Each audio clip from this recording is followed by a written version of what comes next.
Are you interested in reading Plato's Republic, but the book is just too gosh darn long? Or maybe you've read it and you're not sure what the Yeah. important topics are and how they apply to your life? Well, you're in luck because today's episode, we're coming back to the best books in philosophy series and Woo! discussing Plato's Republic. This is the Existential Stoic podcast. I am Randy. That's Danny. What's going on, Danny? What's up, Randy?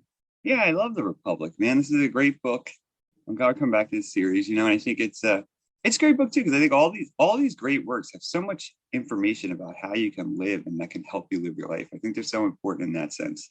Even if you're not studying it and stuff, they're still great because there's so much value in them just for that, just for maybe getting a deeper sense of how we should live our lives, virtue means stuff like that. It's important. Yeah, and this is definitely the elementary or beginner's philosophy book. Like this is every philosophy 101 class. Yeah. Plato's Republic. That's what you need to read, whether you like it, whether you understand it, whether you don't care for it, Mhm. all of it. This is like the book to know. So in this episode, we're going to go over a few of the most important topics because it is a long book and clearly we're not Yeah. going to waste your time. But we're going to go over some important stuff like the allegory of the cave, probably one of the most Always important things. exciting. Yeah, we're going to be talking about the philosophical life because they do talk about that a lot. Also, justice, that's discussed a lot. And maybe we'll Yeah. we'll touch on some other things. So to begin with, Plato's Republic actually is a story of Socrates, huh? Yeah, I mean, so Plato, in a lot of his work, Socrates is like the philosophical sage, right? He was his teacher. He didn't write anything down. And so you get this kind of caricature of Socrates and all the dialogues that's like this, but he's like the uber, philosopher, best arguer. And it's like, Yeah, I mean, he but it's has a whole great. method. He has a whole Yeah, method named he does after have him, a the method. Socratic method of just Okay. asking questions. And a lot of people consider him the smartest person ever because he said all I know is that I know nothing. Yeah, I mean, actually, the Oracle of Delphi even said that he was the wisest. So, Really? yeah, that was important. Wow. Yeah, Huh.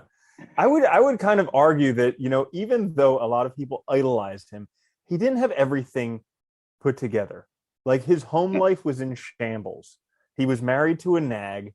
They didn't get along, and he basically yeah. just spent his whole day out on the porch waxing Socratic because he probably didn't want to spend time with her. Yeah, I mean, it is funny. I think that's a good point, right? Like, I think it's always good to read these great works, but also keep in mind that it's a person. It's at the end of the day, these are all people that wrote them. No matter how elevated you think they are, they're still a person, so there's still going to be flaws, and I think that's helpful though, because that's why we see these individuals, at least in the represented in their works or in their lives, always trying to pursue that truth, that knowledge, that good life, and maybe not getting there, but they're still engaged in the pursuit. And I think that just shows that, it's a struggle. We're all going to, it's a lifelong struggle. It's not something simple. I think that's a good lesson in itself, right? Absolutely. If the smartest Yeah. guy on the planet doesn't have it all together, then why should you? So Yeah. I think we should probably start with the allegory of the cave because this is probably, if you Yeah. get one thing from Plato's Republic, it should be this.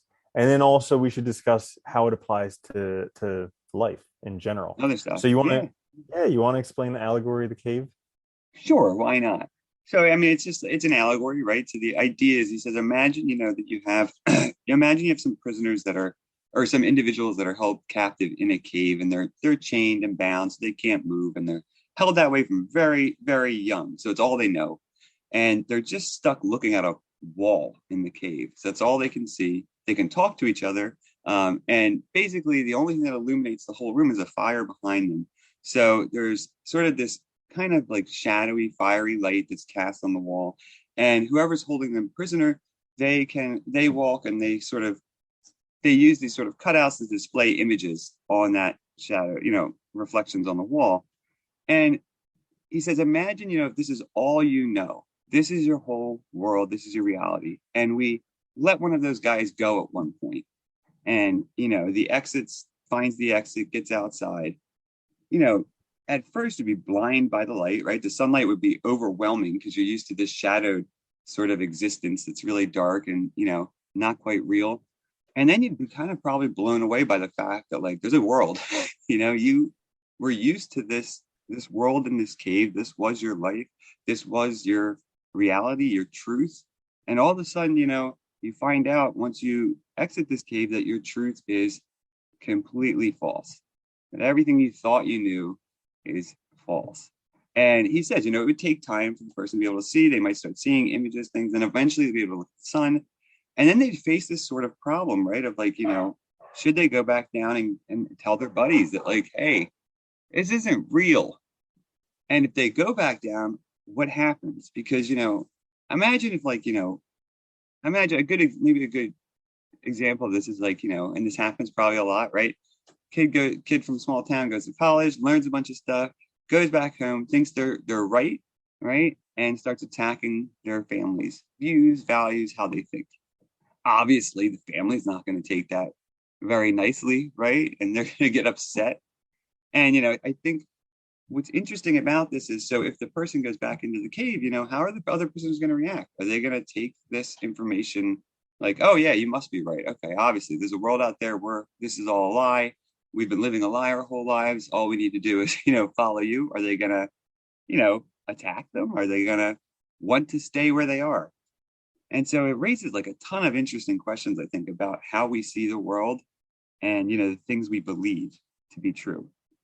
Yeah. It's a very short synopsis. Yeah. And so initially he kind of discussed the allegory in that this was the need of philosophy, because when you study philosophy, you go outside the cave, you learn all these things, and then you have the difficult task of sharing these things with people who may not know it yet. But like education, right, can help us get to that sort of, eye-opening scenarios where we see at least that our assumed ideas were wrong, or the way we thought was not correct. Yeah. I do find it interesting how in Thus Spoke Zarathustra, it's kind of the same thing where Zarathustra goes up into the mountain, gets enlightened, comes back down, basically going back into the cave, and the people don't want to hear what he has to say. So it's kind of a scenario that we see many times throughout life. So how does this actually apply to our lives, real life? Well, I think it's interesting, right? I think, on the one hand, you could say that we're all in some sense in caves, right? That all of us see the world a certain way. We have a point of view, a perspective. And I think for an important point for Plato and for Socrates is that they believe there was an objective truth, right? That there is this thing, truth, that we could all, access. But most of us, it's the world we think we know, the perspective we have is probably flawed. It's probably like this illusion, right? Where we're seeing shadows on a wall. And education can help us get to a deeper understanding of the world, maybe closer to truth. We might be able to understand some, at least recognize that what we thought we knew was false. But I think the way this applies to life too is by understanding that for everyone, really, we're all in these sort of caves. And that prevents us from, in a way, seeing things for what they are, prevents us from being open to new ideas because we're resistant to them. If we're angry when people come and tell us that, what we think is false. And you see this all the time, right? Look at how look at how the partisan sort of thinking, the infighting, right? The way people sort of cling to ideas and resist even listening to others if they have a different viewpoint. I mean, all of that shows that, we really do, we cling to our beliefs. We're very afraid of sort of losing them because our whole world's founded on these ideas. And if they get shattered, our whole world gets shattered. Or at least we think that way. And I think one of the things, that's a crucial lesson here is like, if we learn, we can help ourselves sort of maybe not only understand how other people see the world and understand their situation, but also recognize that, part of life is trying to get out of this cave, is trying to see the world maybe as it is, or to the best of our ability. Yeah. And I also like the positive side of it, in that no matter what you're seeing right now, there exists something outside of that. So something that they talk a lot about in positive psychology is don't look at what's right here. Look at things as they can be. So like a lot of people get trapped in the cave I like that. seeing the little things on the wall and they think that's life, because right now they're at a minimum wage job. They hate that job. They hate their Yeah. partner. They're in really bad shape, but that's a very limited perspective. Whereas if you realize that a lot more is possible and you can actually look forward, use your imagination, see into the future, see what's possible and start working towards that, then a lot more becomes possible. And I like that aspect of the allegory of the cave where kind of anything is possible. I like that too. I also like, the idea too that we're in a sense, we're bound by our ideas, right? In an important sense. And I think, what you're mentioning too is important. This idea that, there is a way to break out. But it is hard because most of us, especially in our day-to-day lives, we have our stresses, we have our worries. It's easy to lose focus, to get a very narrow, to just focus on that wall in front of us and see nothing else, because we think that's, that gives us meaning. It gives us a way to explain our existence, but it might not be helpful in a way, right? It might be harming us. And learning new things, trying to, examine life. And I think this is another side of it, what was it? Socrates is, at least we attribute to him saying that the unexamined life is not worth living, right? The idea that, you need to examine life, your own life, the world around you. And by doing that, you gain a deeper understanding and you start to see that there's maybe problems with the way you look at things. Maybe that, the things you thought were true aren't, the things you were taught. And that helps you also maybe break free of this sort of being bound in this cave, being trapped in this cave, maybe getting out of there, which is, I think, also an interesting idea. This idea that there's like, education is sort of this, in a way, it's represented like an ascent, right? You get to climb out and you get to get outside and see things as they are. Yeah.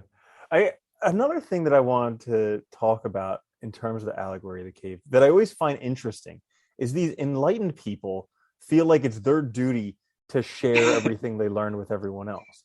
And so like I've heard this saying, a man convinced against his will is of the same opinion still. And if it Yeah. rhymes, it's got to be true. It always is. So Yeah. like, yeah. So but like with that, I find it funny how like these enlightened people always think they have to come and teach other people. And I can kind of see it where like they feel like, yes, they have a moral obligation to share what they've learned with other people. But I would say like only if those other people are willing, that and I think a lot of problems come because people like want to, you need to listen to what I have to say because my Yeah. way is right and this is the truth. And that causes so many issues in the world, is that people are trying to indoctrinate their truth into others, as opposed to just like, what happened if the guy who got out of the cave came back into the cave, and then instead of trying to like indoctrinate the other people with his truth, what if he just helped them get out of the shackles so they could go look on their own? Well, I think that's the interesting question. And there's some debate about what this means, I guess, because he could have just stayed outside, right? He could have just relaxed out there, kept learning, and lived his own little like hermit life where he, pursued truth. But we see with Socrates too, and how he interacts with others in the dialogues, at least, it's not necessarily telling people what's true. It's using the Socratic method, asking questions to get them to see that their view is potentially wrong or wrong. And that, at least, because one of the things I like about this is that idea that if you can get somebody curious, you can get somebody to see that they might be wrong. That's going to motivate them to then pursue truth, right? To try and correct that. Hopefully, you can't make them. And you're right. You can't just go down and be like, "Hey, get a chalkboard out. Here's what's true. You're wrong. Okay, see you guys later." Right? That's not going to work. They're not going to care. So I think it's about sort of getting people to be interested in, getting curious, right? Perplexed, so that they can actually, and that's dealt with in other dialogues like the Meno, but also kind of trying to get them to sort of get there on their own also. And I think that's why you see this, we saw it in Zarathustra, you see it in the Allegory of the Cave too, this desire to come back down, I think, and try and help other people. We want other people to see the truth too, maybe. And also it's a way for us potentially to also keep going forward, by helping them see it, by helping them understand. We also keep learning ourselves. And that's probably part of it. I don't know. It is an interesting thing, isn't it? That, they feel this obligation. And I think how you do it matters, though, whether you, try and force it or whether you just tell them they're wrong. And I think that's why it goes poorly if you just go like, you don't know what you're talking about. This is all false. Your worldview is wrong. when you were just saying that, something clicked in my mind. It was like either the Buddha or somebody else who was enlightened was saying that you're not enlightened until the whole world is enlightened. So Yeah, thinking, and that's kind of like thinking yourself separate from the world. Because if that one person just left the cave and they became enlightened and then didn't come back to help, well, that's like they're not helping out the rest of the world, which is essentially the rest of themselves. yeah, right. And I mean, also too, like that idea of humanity and progress, right? And trying to get people to see that maybe there's a better way of doing things. Maybe that we're wrong. Maybe there's all of these things are important. Yeah, I've been talking about a great segue. yeah, That's like right. the perfect segue because he talks a lot about governments and like which Yes, ones he are does. good, which ones are bad, democracies, oligarchies, democracies, all these different things. So, what's your take from all the talk about politics in there? I guess we should mention, right? So the Republic is, in the dialogue, they decide to try and set up an hypothetical ideal city state, right? And this whole dialogue starts because there's a discussion about justice and what is justice, and is it better to be just, or is it better to be, basically to be unjust, to be, to go after self-interest, right? Essentially. I And they like I set up like that, that. okay. I like that a lot because the part that I like is that where they ask like, are people being or are people being just because they actually want to, or are they being just because they're Yeah. afraid of getting caught? Because I think Yeah. about that all the time. Like, are people good because they want to be good, or are they good just because the punishment for getting caught is like severe enough to make it not worth being bad? Yeah, or that it's beneficial to look good, right? That, Mm. if we live with other people, so if we appear good and then we cheat a lot and do other things when no one's looking, right? That can be But as beneficial long too. as our Instagram profile looks good, Yeah, that's all that no matters. problems. Yeah, no, it raises those interesting questions, right? About like, are people acting a certain way because they actually believe that and that's actually who they are? Or is it because of external factors like, social pressure or a fear of punishment, a fear of, maybe like being ridiculed, whatever? Because, that means you're being good, but not really because you think it's right or you understand why. You're just doing it to fit in, to conform, or to, not suffer something that you perceive to be worse. And that's a crucial question about, basically what motivates your actions and whether or not you are acting in a way that's authentic or consistent, right, with who you are and with your motivations. So yeah, right. I mean, there's literally so many interesting questions raised in this dialogue that we won't have time for, but Well, I yeah, and um, I like when they talk about justice, how they're talking about that both applying to the individual and to the state. yeah, And I really like that because it just makes sense. It's like if everybody is acting just, you're going to have a just state. And like if yeah, everybody's acting in the best interest, then you're going to have like a great place that acts in the best interest of everyone. But it's when you have these bad actors and like people thinking that, oh no, the government has to control everything and I'm not responsible for any of this. It's the other party's fault. Like that's when we run into problems. yeah. It's interesting. They set up this, like, when they set up the ideal city state, hypothetically in the work. The whole point of it is to try and mirror or to offer sort of what is it, a macro picture for the micro, which is the soul. So they make this representation that the city state would be organized like our soul is organized in similar parts, and then they try and ask what would justice look like, or what's a just organization of those parts. And it's really, I mean, it's interesting because they throw out democracies thrown out because it's, you know every part has an equal say, and that doesn't really get us anywhere, because obviously, reason should be the controlling, or the not controlling in a tyrannical sense, but reasons we should have rationality, right? They think that a just soul is rationally organized, that being just is being a rational person. And we see this reflected in the city state with the philosopher kings ruling over, and having that sort of rule where they can rule in a rational, reasonable way, not tyrannically, not with an oligarchy, not in these situations where power is sort of incorrectly used, or used in a way where it's sort of, I guess you could say, like, the rest of the city state's kind of not kept in line rather than being brought in line in the right way. If that makes sense. Being Yeah, consistent. Yeah. definitely. I want to touch on the philosopher king because I guess two reasons. So one, like Socrates believes that the philosopher king is like the ideal form of government, and um, I think we have yet to experience that in the thousands of years since Yeah.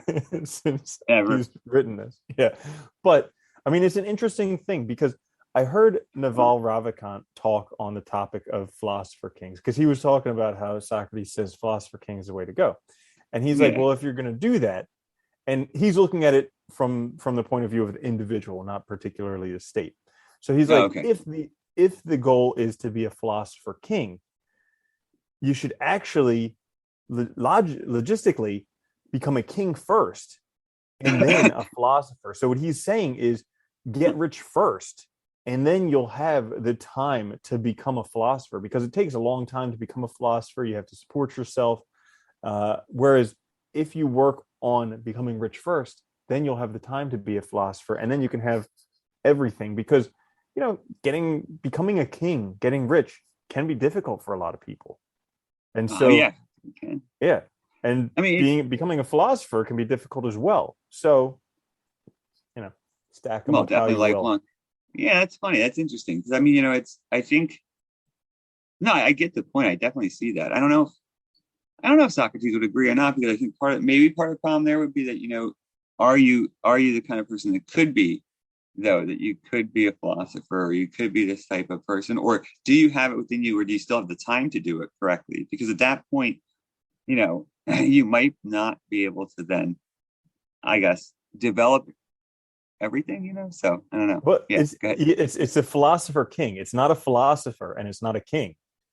So you got to Yeah, be both of them. yeah, you And do. yes, and so that is kind of like it requires a lot. It's Because funny too because if like, there's oh, just a go ahead. Yeah. philosopher, oh sorry, if he's No, just a yeah. philosopher and he's like destitute, many people may not talk to him. And if he's Yeah. just rich and he's stupid, many people may not listen to him.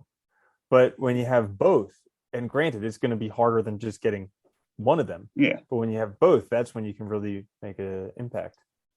Yeah, it's funny too because what I always crack me about the Republic too is when you read it, they're setting up this ideal city state, but I don't think any of us would want to live there, because it's really not. The purpose of it is to be an ideally just organization, not anything else. And it's interesting, what Socrates suggests being necessary. So the philosopher kings, one of the reasons I think he uses that idea is that they don't necessarily want to rule.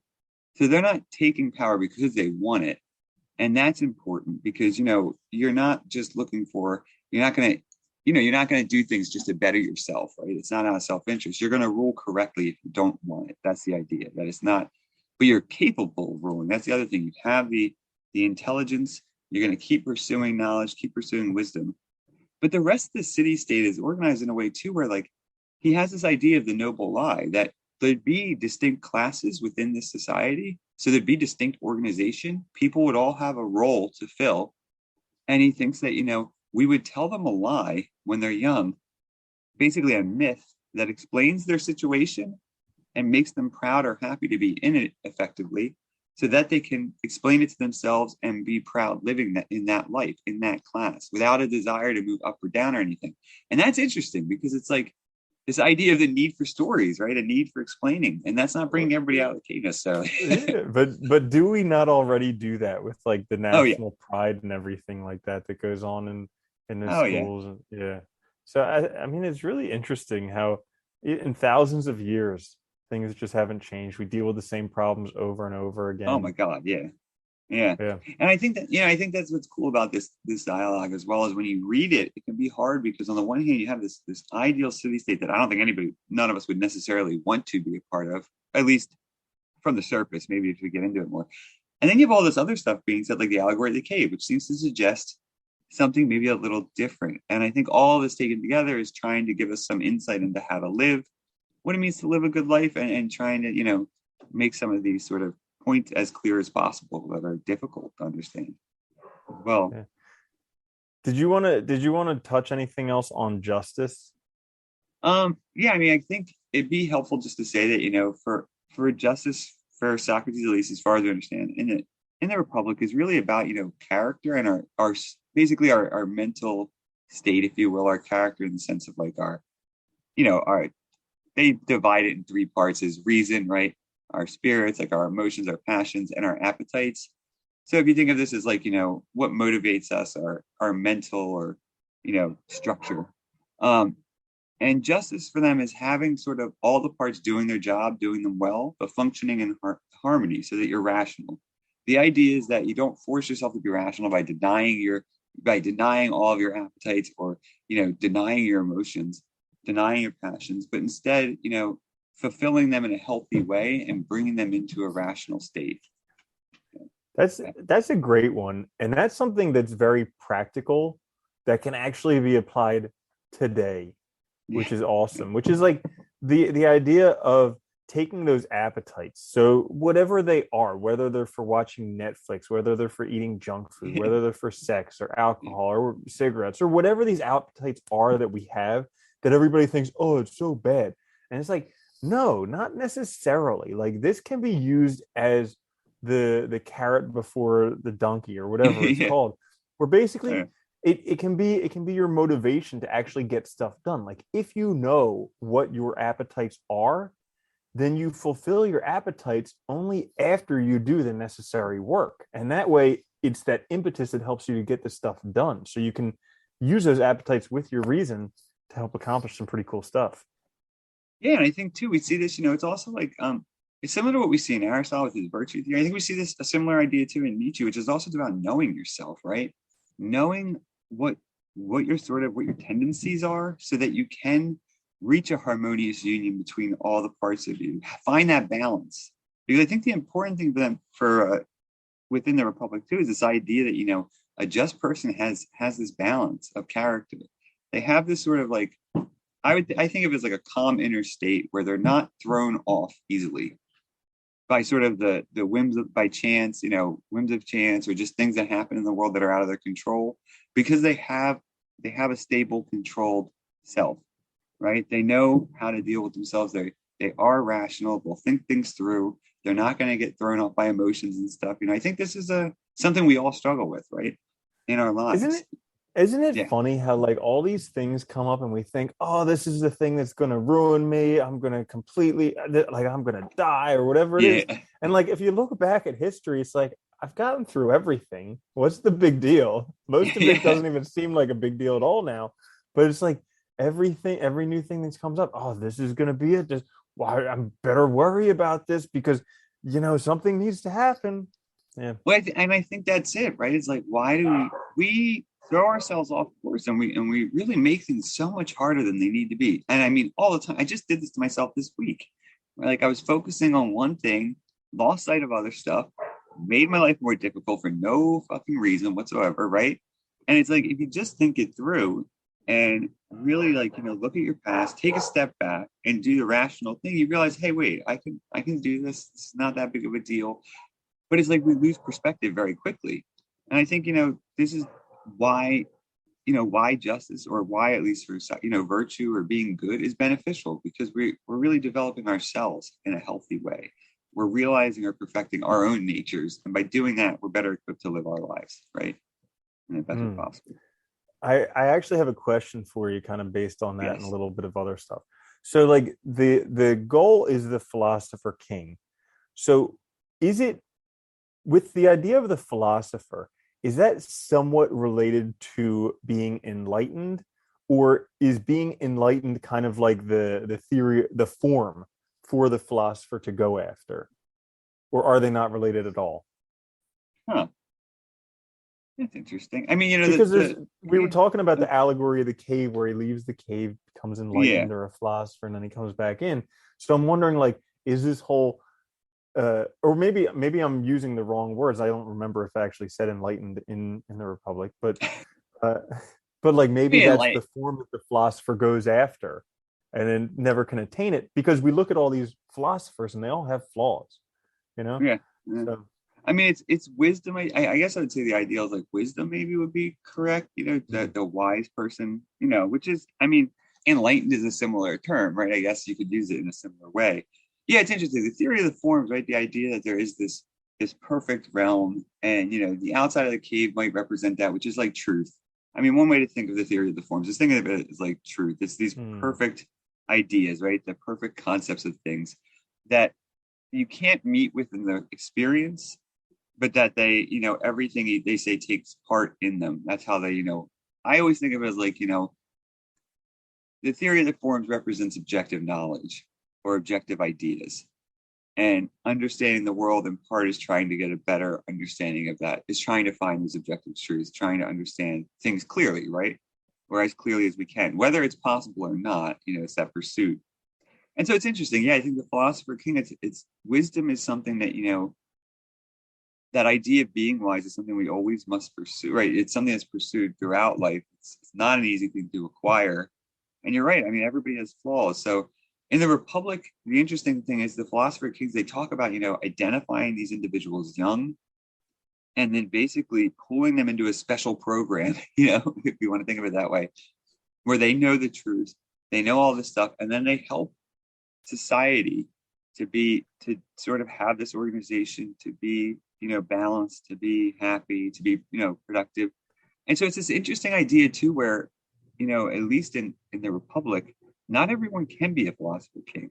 Not everyone can be wise in this way, but then the people that are have a responsibility, it seems, to help those, whether they want to or not, to help everyone else, right? Find this sort of maybe organization and productivity that works well. And I think that's an interesting idea too, because we all like to think that we're all wise and that we all can be super smart. No, and it's like, maybe that's not true, but what is the responsibility then for those who are virtuous, who can attain this state? Should they help others get there? Is there a requirement, and why? And I think, this sort of idea that humanity, like you mentioned before, is kind of, we're all together in this. So just bringing yourself up doesn't necessarily raise our species or raise anything else, right? And if you just reach enlightenment, it's like, well, great, you still die. Why not try and make things better? Why not try to bring everybody else up a little bit too, so that continues, or maybe more people can experience something better. Yeah. I think that's interesting that they try and find them at a young age, because I'm thinking like, how would you actually do that? And really, at a young age, really the only thing you could probably pick out is if they're going to be rich. So you could pick out the kings, and then the philosopher part you kind of have to guess on, and then as you're training them, some flunk out. But like thinking about it, Marcus Aurelius, I think he was a good example of a philosopher king, because he was a king, he was a Roman emperor, but also you read his meditations, like he clearly knows how to think about very important things. And so, at least to me, he was probably the best example of a philosopher king we've had so far. I think he's definitely a good example of someone who tried to live, you might say, that way, right? Where they tried to embody this idea of like, I mean, he was very modest in a lot of respects, right? And how he dressed and the things he did. He wasn't lavish, wasn't wasting money on himself. Because I think that's important too. When they say philosopher kings, I think it's just to get that idea of ruling. They weren't really, I don't think they were, it wasn't this lavish life either, though. That's the other thing that's interesting, right? It's really a rejection of that in a lot of ways, because that would lead you to also, self-interest and making choices that are problematic as well. So, but it's having the power to then, right, do these things and maybe determine the rule for the whole city state. I think that's the important part. And Marcus Aurelius definitely had that. So I think he is an interesting example of someone who really tried to live this way that we don't often see, because most people in power, right, it's very selfish. They want it. And I mean, a lot of, that's the other interesting thing. In his notebooks and stuff, a lot of it doesn't seem like he really wanted that rule either. He accepted it, which is, one thing, but he also accepted the difficulty of it because he was trying to do it well. Whereas most people, I think, that do it for their own interest, they don't care if they do the ruling part. It's not, they don't care about other people. And we see that so often. So yeah, I think it gives us a nice way too, like if you do get in a position of power, or to sort of evaluate our own rulers, this gives us a really interesting way to think about it. Why are they acting? Are they doing things for their own benefit? Are they really thinking about the organization, the people, society, what have you? And what does this tell us about them? Yeah, absolutely. So anything else that we should cover while we're chatting on the important topics? Yeah, I think this is it's obviously a long work. There's a lot of interesting stuff in it. We can only touch on a little bit, but I would definitely recommend. I think everybody should definitely check it out. And the idea of justice, there's a really interesting connection, I think, between the idea of justice that they discuss and virtue in general, the good life, that's worth examining. But I do want to point out again, that's I think of critical importance is, this idea of we mentioned early on about, why are we acting? Examining what our motivations are. Are we doing something because we're afraid of being punished? We're afraid of, what society will say about us, or are we doing it because we believe it's right? That's a great starting point. Asking yourself, like, what are my motivations? What are my reasons for acting? And am I really like doing things because I'm trying to just fit in, or because I'm afraid of what other people say or these beliefs, or am I doing it because I think it's actually right? And what's the difference? And I think that's a great starting point for getting to maybe a place where you can start working on virtue, working on yourself, and finding this balance, hopefully. Yeah, absolutely. And I mean, if you haven't read this book yet, definitely go out and read it. Yeah. It's one of the foundational philosophy books, and in being so, there's a lot of different resources to help you through it if and Oh when you yeah. get stuck with it. Yeah. So it's a great one to start. You'll probably meet a lot of people who have already read it as well that you can talk with, and then you can relate with them and discuss philosophy. You can be a philosopher, and then you become a king, and all of a Hey, sudden, boom. boom, philosopher king. So Rule over your own life. It's great. yeah. So that, in a nutshell, is Plato's Republic. This is the Existential Stoic podcast.